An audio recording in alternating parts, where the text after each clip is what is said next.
ఏమైనా అమ్మా ఏంటి గోపయ్య చల్లగా దీవించి సత్యాన్ని కావించాం. ఎక్కడికి పెడుతున్నావు ఏంటి? నీరు లేక మేత లేక గోవులు అమ్మా నిలబడిస్తున్నాయి. ఒక గోవు చనిపోతే మనకి పాపం వస్తుంది. గోహత్య బ్రహ్మత్య పాపం మన పెద్దలు చెప్తూనే ఉన్నారు. అవును గోపయ్య. మన దేశం వెళ్తానమ్మా. అయ్యా ఏమ్మా మంది తెచ్చి పెడతావా? అక్కడ నీరుంటాయటమ్మా. వద్దు నాయన. అమ్మా ఇది వెనకలే కరువు కాడుకు సంభవించి మీ తాతలు కూడా తండ్రులు వెళ్ళిన వారే మరలా తిరిగి వచ్చిన వారు కాదు. ఏమ్మా ఉత్తరాది మంది భూముల్లో ఆ మంది భూముల్లో మరణించారయ్యా. వద్దు నాయన. ఎంత మాట అంటున్నావు? గోపయ్య ఎప్పుడో వెళ్ళారు పెద్దలు వెళ్ళి మరణించారని దుర్వార్త చెబుతున్నావా తల్లి? అవునైనా. అమ్మా నేను ఇక్కడుంటే మాత్రం బ్రతుకుతానా తల్లి? అదేంటయ్యా? ఈ తనువు శాశ్వతమైనది.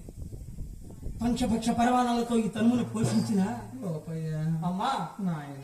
దీని నమ్మబోతునమ్మా దేహమన్నా మట్టి బొమ్మ, దీని నమ్మబోతుమన్నా దేహమన్నా మట్టి బొమ్మ, దీని నమ్మబోతుమన్నా మట్టిలో నా పుట్టిందమ్మా, మట్టిలో నా పెరిగిందమ్మా,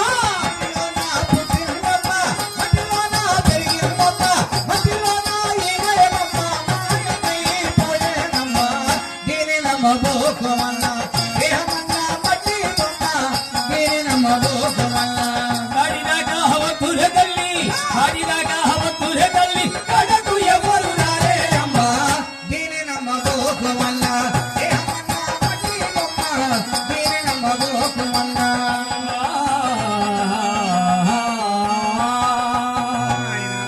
అమ్మా నేను ఇక్కడ ఉన్నా బ్రతకనమ్మా. బ్రహ్మణ నొసట ఏ వ్రాత రాస్తాడో అలాగే జరుగుతుంది. అయ్యా కానీ భార్య చెంతకు వెళ్ళి దీవెన గేకుని చల్లగా వెళ్ళిరా బాబు. అలాగే అమ్మా. వెళ్ళిరా నాయన.